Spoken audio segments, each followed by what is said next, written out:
Hello, I am Shivi Saxena, TGT from Gyandeep senior secondary public school. इस students, आपको पता है कि आपके सब चैप्टर्स की जितना भी आपका कोर्स है उसकी एक्सप्लेनेशन कंप्लीट हो चुकी है। आपके क्वेश्चन आंसर्स आपको दे दिए गए हैं। सिर्फ आपका एक चैप्टर रह गया है जिसके क्वेश्चन आंसर आप तक नहीं पहुंचे हैं। वो आपके लिए बहुत जल्दी आपके पास पहुंचने वाले हैं। इसके अलावा क्वेश्चंस के पीडीएफ को भी मैंने एक्सप्लेन कर दिया है आप लोगों के लिए। अब हमारा क्यों कुछ भी वर्क नहीं है जो आपके सामने एक्सप्लेन किया जाएगा, तो एक बार अच्छा होगा कि हम पूरी बुक को जितना भी अभी आपने इसको पढ़ा है, समझा है, उतना सब अगर हम एक बार रिवाइज कर लें तो आपके लिए बहुत स्ट्रांगनेस होगी, उससे बहुत आपको अच्छा लगेगा और फिर से आपको सारी बातें क्लियर होने लगेंगी। ठीक है, तो हम इसमें हिस्ट्री, ज्योग्राफी दोनों को छोड़ करके स्टार्टिंग करते हैं अपनी सिविक्स से। तो स्टूडेंट्स, सबसे पहला चैप्टर इसमें है वो है ह्यूमन डाइवर्सिटी। ठीक है, ह्यूमन डाइवर्सिटी चैप्टर में आपने इसका ये सिविक्स का सबसे फर्स्ट चैप्टर है। डाइवर्सिटी देखी थी आपने कि किस तरह से मानवता में बहुत सारी डाइवर्सिटी देखने के लिए मिलती हैं। और डाइवर्सिटी क्या होती है? डाइवर्सिटी वो होती है जो हमें इंटरेस्ट पैदा कराती है लाइफ को जीने में, और इसके साथ साथ बहुत सारे डिफरेंसेस बनते हैं इससे। अगर आप मान के चलो कि आपकी लैंग्वेजेस सेम है, आपका पहनावा ओढ़ावा सेम है, अगर आप ड्रेसिंग सेंस एक जैसा रखते हो सारे लोग, और आपका बोलने का तरीका एक जैसा है, आपके हेयर्स एक से दिखाई देते हैं, आपकी आईज एक सी दिखाई देती हैं, आपका चलने का तरीका एक जैसा है, आपका हर कहने का मतलब ये है कि आपके अंदर जितनी भी क्वालिटीज हैं हर स्टूडेंट्स में या हर इंसान में सेम हो जाए, तो उससे क्या होगा, लाइफ जो होगी थोड़ी सी बोरिंग बन जाती है ना। हम लोगों को अपनी लाइफ में इंटरेस्ट के लिए थोड़ा डिफरेंसेस चाहिए होते हैं, थोड़ा सा उसको अट्रैक्टिव, इंटरेस्टिंग बनाने के लिए हमें अलग अलग चीजें देखने को मिलती हैं तो अच्छा लगता है। उससे क्या होता है, जब आप अपने आसपास के लोगों को देखते हो तो आसपास के लोग डिफरेंट दिखाई देते हैं। कोई किसी तरीके से बात करता है, किसी के बोलने का तरीका दूसरा होता है। अगर आप स्टेट चेंज करते हो तो आपको लैंग्वेज भी चेंज मिल जाती है, और अगर आप स्टेट चेंज नहीं करते हो, अपने आसपास में देखते हो, तब भी आप ध्यान से देखना वे ऑफ टॉकिंग लोगों का बहुत डिफरेंट होता है ना। कोई किसी तरह से बोलता है। अच्छा, पहनने का तरीका भी अलग अलग होता है, खाने का तरीका अलग होता है, किसी के बाल छोटे होते हैं, किसी के हेयर बहुत लॉन्ग होते हैं। इस तरीके से कोई गोरा होता है, कोई काला होता है, किसी की आंखें बड़ी बड़ी होती हैं, किसी की छोटी छोटी होती हैं। इस तरह से सब लोग डिफरेंट दिखाई देते हैं, है ना। उसी से हम आपस में पहचाने जाते हैं, उसी से हमारा अंतर पता चलता है। अगर हम एक जैसे दिखाई देंगे तो नहीं पता चलेगा कि कौन बच्चा कौन है, उसका क्या नाम है, अदर स्टूडेंट उसका नेम क्या है, ऐसे नहीं पता चलता है ना। डिफरेंसेस होते हैं तभी पता चलता है। तो यही ह्यूमन डाइवर्सिटी को आइडेंटिफाई करता है कि ये ह्यूमन डाइवर्सिटी जो है ये हमारी पहचान है, हमारी कल्चर है, हमारे को ये अलग से जानी जाती है, इससे हम पहचाने जाते हैं। ठीक है। अच्छा, ये इसके साथ साथ जो मैंने आपको समझाया उसमें आप समझ चुके हो नीड फॉर डाइवर्सिटी क्यों है, ये आप समझ चुके हैं। इसलिए क्योंकि इससे लाइफ को इंटरेस्ट बनाने के लिए, इंटरेस्टिंग बनाने के लिए, ब्यूटीफुल बनाने के लिए, बोरिंग लाइफ ना बने, इसलिए डाइवर्सिटी बहुत जरूरी होती है। इससे हमारी नॉलेज बढ़ती है, हमारा कल्चर डेवलप होता है, हम बहुत सारी बातें दूसरों से सीखते हैं और दूसरे बहुत सारी बातें हमसे सीखते हैं। अब आप टर्न करोगे जब पेज, तो आप देखोगे इंडिया का इसमें बताया गया है कि यूनिटी इन डाइवर्सिटी, हमारे भारत में एकता में अनेकताएं कैसे हैं, है ना। हम भले ही चाहे कितने भी स्टूडेंट्स अनेक दिखाई दें, हमारे अंदर वैरायटीज अलग अलग हों, लेकिन फिर भी कहीं ना कहीं हम एक हैं, यूनिटी है हमारे अंदर। वो कैसे, वो किस तरह से जान सकते हो? वो इस तरह से क्योंकि हम भारतीय हैं, हम इंडियन हैं। आप चाहे केरल में रहते हैं, चाहे आप यूपी में रहते हैं, चाहे आप मध्य प्रदेश में रहते हैं, चाहे आप राजस्थान, हरियाणा कहीं भी रहते हो, लेकिन आपका कहने के लिए आप इंडियन हैं, क्योंकि हम सब एक इंडिया के अंदर रहते हैं। तो ये हमारी बहुत बड़ी यूनिटी है और ये बहुत बड़ी हमारी पहचान बनाती है, इससे हम जाने जाते हैं। ठीक है, तो इसके साथ साथ जब आप और आगे बढ़े थे तो आपने एक इसमें पिक्चर देखा था, काफी इंटरेस्टिंग पिक्चर आपको दिखाई दे रहा था। तो इसमें आप ये देख रहे हो कि वैरायटीज हमारे इंडिया के अंदर कैसे अलग अलग देखने के लिए मिलती हैं, है ना। कहीं कुछ है तो कहीं कुछ, अलग अलग कल्चर और अलग अलग सब कुछ दिखाई देता है, जिससे हम एक दूसरे को पहचान सकते हैं। ठीक है, फिर जब आप और आगे बढ़े इस चैप्टर में तो आपने एक बहुत ही अच्छा सा पिक्चर देखा था जो हमें बहुत सारी चीजें दिखाता है।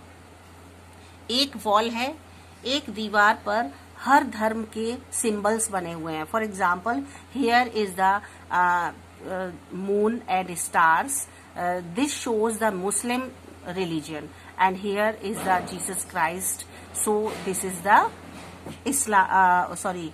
Christian religion. एंड हियर आप आगे देखोगे ये गणेश जी का है, this is the symbol for Hindu religion and this is the symbol for Sikh religion. तो अब इतने सारे हमारे यहाँ धर्म हैं, हिंदू, मुस्लिम, सिख, ईसाई, लेकिन फिर भी हम इंडियन हैं, हम एक हैं, अनेक होकर के भी हम एक हैं। ठीक है, तो ये सारी चीजें हमें ये दिखाती हैं कि यूनिटी इन डाइवर्सिटी हमारे यहाँ कितनी अच्छी है। अच्छा, यही सारी चीजें देखने के लिए फॉरेन कंट्रीज से जो टूरिस्ट आते हैं वो हमारे यहाँ क्यों आते हैं? वो यही सारी चीजें उनको पसंद आती हैं, उनको अच्छा लगता है। वो अपने कंट्री में ये सब कुछ नहीं देखते हैं, वैरायटीज उनके कंट्री में बिल्कुल भी नहीं होती हैं, तो वो इंडिया को पसंद करते हैं, आते हैं। और बहुत से लोग तो बेटा ऐसे भी होते हैं जो यहीं पर सेटल हो जाते हैं, उनको इतना अच्छा लगता है यहाँ का धर्म, यहाँ की पूजा, यहाँ का लोगों का विश्वास, उनको इतना अच्छा लगता है कि वो अपनी लाइफ को यहीं पर छोड़ देते हैं, यहीं पर पूरी अपनी लाइफ गुजार देते हैं। अच्छा, इसके बाद आपने देखा था कैरेक्टरिस्टिक्स ऑफ इंडियाज डाइवर्सिटी कौन कौन सी हैं, है ना। इंडिया की कौन कौन सी डाइवर्सिटी हैं, कैरेक्टर्स हैं जो डाइवर्सिटी को शो कराते हैं। तो बेटा सबसे पहला था इकोनॉमिक इनइक्वालिटी। दुर्भाग्य से बेटा बहुत सारी चीजें ऐसी भी हैं अपने भारत के अंदर जो कि भेदभाव पैदा करते हैं, ये नहीं होना चाहिए, लेकिन अपने यहाँ ऐसा है क्योंकि लोगों की मेंटलिटी चेंज होने में बहुत टाइम लग जाता है। और कभी कभी तो लोग अपनी मेंटलिटी को पूरी जिंदगी नहीं छोड़ते, जैसे होते हैं वही लेके चलते हैं और लास्ट तक उसी को अपने साथ रखते हैं। यही कहलाता है रूढ़िवादिता। ठीक है, वो आपको नेक्स्ट चैप्टर में बताएंगे। आप ऑलरेडी पढ़ चुके हो, लेकिन फिर भी थोड़ा सा समझाना आप लोगों के लिए, क्योंकि हमारे पास टाइम है, हम हर चैप्टर को एक बार रिमाइंड कर सकते हैं। तो इसमें सबसे पहला है बच्चों आपका इकोनॉमिक इनइक्वालिटी। इसमें आप जान चुके थे इकोनॉमिक इनइक्वालिटी से मतलब ये था कि अपने इंडिया के अंदर बहुत सारे लोग ऐसे हैं जो कि इतने ज्यादा पैसे वाले हैं कि उन्हें एक वक्त का अगर उन्हें खाना खाना होता है तो वो अच्छे अच्छे रेस्टोरेंट में जाकर के खाते हैं, वहां एक बार में इतना सारा पैसा खर्च कर देते हैं जितना कि वो हजारों रुपया खर्च कर देते हैं, जो अगर गरीब के पास हो किसी तो वो उससे अपनी कम से कम नहीं तो 4 या 5 डेज आराम से निकाल ले, है ना। तो इस तरीके से अपने लाइफ को और ठीक कर सकते। लेकिन अपने यहाँ क्या है, कोई तो बहुत ज्यादा पैसों वाला है जिसके पास गाड़ियां हैं, ढेरों गाड़ियां हैं, किसी के पास ढेरों इतना पैसा है कि वो समझ ही नहीं पा रहा कि हम कहाँ खर्च करें। लेकिन बहुत दुख की बात है कि अपने इंडिया के अंदर बहुत सारे लोग ऐसे भी हैं जो पुअरेस्ट हैं, सबसे ज्यादा गरीब हैं। ऐसा फॉरेन कंट्रीज में नहीं है। अपने यहाँ जो बैलेंस है ये बहुत बिगड़ा हुआ है। गवर्नमेंट के हिसाब से स्टूडेंट्स जब सर्वे किया गया था 2011-12 में, तो निकल के आया 27.5% जो है पॉपुलेशन वो हमारी पॉवर्टी लाइन के अंदर जी रही है, पॉवर्टी लाइन से बिलो है, उससे भी नीचे है, मतलब गरीबी रेखा से भी नीचे है। तो कितने दुख की बात है ये। इसी को बेटा पॉवर्टी लाइन कहा जाता है, जो गरीबी रेखा से भी बिलो चली जाए। ठीक है, तो इस तरह से अपने इंडिया की जो इकोनॉमिक जो कंडीशन है वो इक्वल नहीं है, इनइक्वालिटी के साथ जी रहे हैं लोग। इक्वल बिल्कुल भी नहीं है, कहीं कोई बहुत ज्यादा पैसे वाला है तो कहीं कोई बहुत ज्यादा गरीब है। इसके बाद बेटा आपने एक देखा था चैप्टर, अच्छा हाँ, उससे ये हेडिंग को क्लियर करने से पहले आप इस पिक्चर को देखो। इसमें दिखाया जा रहा है in economic inequality to growing in India. किस तरीके से इकोनॉमिकल जो इनइक्वालिटी है वो हमारे इंडिया के अंदर बढ़ती चली जा रही है। खत्म होने की तो कोई मतलब ही नहीं है, लेकिन ये ग्रो होती चली जा रही है। देखिए ये किसान है, ये उसका खेत है ना। ये इंतजार कर रहा है कि बारिश हो तो इसके खेत में जो इसने फसल को बो रखा है वो ग्रो करे, आगे बढ़े, जिससे कि इसको पैसा मिले। तो ये पूरी तरह से नेचर पर डिपेंड है, और नेचर अपनी मर्जी से चलता है, इंसान की मर्जी से तो नहीं। जब बारिश होगी तभी होगी, किसान के चाहने से या किसी के चाहने से नहीं होगी। लेकिन वो इसी कंडीशन में जो फार्मर्स होते हैं बहुत सारे बहुत ज्यादा बिलो हो जाते हैं, और उनकी कंडीशन ये हो जाती है कि वो कर्ज लेकर के अपनी खेती करते हैं, अपने फसलों को उगाने के लिए बीज लाते हैं, खाद लाते हैं, अपनी जानवरों को खिलाने के लिए, और उससे फिर वो अपने खेतों को उसमें बीज डालते हैं कि उनके जो पौधे हैं बन के बाहर निकलेंगे। लेकिन मानसून मौसम के हिसाब से जब उन्हें बारिश नहीं मिलती है तो उनकी सारी फसल बर्बाद हो जाती है। यही होता है, इसी से होता है कि इनइक्वालिटी जो ग्रो होने लगती है अपने इंडिया के अंदर। दूसरी साइड में देखिए, लोग इतने पैसे वाले हैं कि उनके पास सब कुछ है, उन्हें नेचर से कोई मतलब नहीं है कि नेचर के द्वारा बारिश होगी तो उनका कुछ डेवलपमेंट होगा, तो उनके पास मनी आएगा, ऐसा कुछ नहीं है। उनके पास कंटिन्यूअस पैसा होता है, वो जो चाहे सो करते हैं। उन्हें इस तरह से जो बैलेंस है, ये कंडीशन बहुत खराब अपने इंडिया के अंदर देखने के लिए मिलती है। चलिए, तो सेकंड जो आपका इनइक्वल है वो है सोशल डाइवर्सिटी। ठीक है, सोशली हमारे परिवार में बहुत सारी डाइवर्सिटी देखने के लिए मिलती है ना। जैसे कि एक तो चीज अपने यहाँ कास्ट सिस्टम है, जो ये बहुत बुरा है स्टूडेंट्स, है ना। कास्ट सिस्टम से क्या होता है, हिंदू, मुस्लिम, सिख, ईसाई, इसके अलावा आप देखो ब्राह्मण, क्षत्रिय, शूद्र और वैश्य, ये 4 धर्मों में शुरू से अपना कल्चर है उसको डिवाइड कर दिया गया है ना। और ब्राह्मणों को सबसे ऊपर कैटेगरी में रखा गया है। उसके बाद सेकंड कैटेगरी में आते हैं आपके क्षत्रिय, जो योद्धा के रूप में देखे जाते हैं। अच्छा, ब्राह्मणों को जो था, क्या थी परमिशन शुरू से बच्चों, कि वही मंदिर में जाकर के पूरा काम, भगवान का काम जो होगा वो वही कर सकते हैं। इसके अलावा और किसी को भी राइट नहीं है कि वो मंदिर के कामों में इंटरफेयर करे या फिर वो वहां पर उनको कंप्लीट करे। ऐसा उनके लिए बिल्कुल भी परमिशन नहीं थी। और इसके बाद आते हैं आपके क्षत्रिय। क्षत्रिय का काम ये था कि वो वॉरियर बने, उनको योद्धा के रूप में काम दिए जाते थे। डिवाइडेशन ऑफ द कास्ट कर दिया गया था, कहने का मतलब ये है। तो वॉरियर्स योद्धा बनते थे। जब सेनाओं में राजा अपनी सेना को लेकर के जाता था तो वॉरियर्स उनके साथ जाते थे, उसी के द्वारा वो अपने युद्ध को जीता करते थे। जो भी होता था वो पूरा डिपेंड करता था उनके वॉरियर्स पर। फिर इसके बाद में थर्ड जो कास्ट थी वो थी आपकी वैश्य। वैश्य जो थे वो उस कैटेगरी में डाल दिए गए थे जिसमें कि एग्रीकल्चर है, फिशिंग है, आपका मिनिंग है, ये सारे काम थर्ड कैटेगरी वाले लोगों के लिए बांट दिए गए थे। फिर लास्ट में आपके आते थे वो थे शूद्र। शूद्र को उस कैटेगरी में डाला गया था जैसे कि वो आपके पैरों के नीचे, मतलब जो भी चरणों में जो उनका काम है, जैसे कि जूते साफ करना, उनको फट जाए तो उनको मैन करना, ये सारी चीजें उनके लिए नीची कैटेगरी के लिए उनको डाल दिया गया था। इस तरह से जो डिवाइडेशन शुरू से हमारे यहाँ इंडिया में कास्ट सिस्टम का है वो थोड़ा थोड़ा कहीं ना कहीं आज भी उसी तरह से चला आ रहा है। स्टूडेंट्स, आपने एक चैप्टर पढ़ा था अपने इसी में, उसमें भीमराव अम्बेडकर का नाम आया था, सेकंड चैप्टर ही था वो आपका।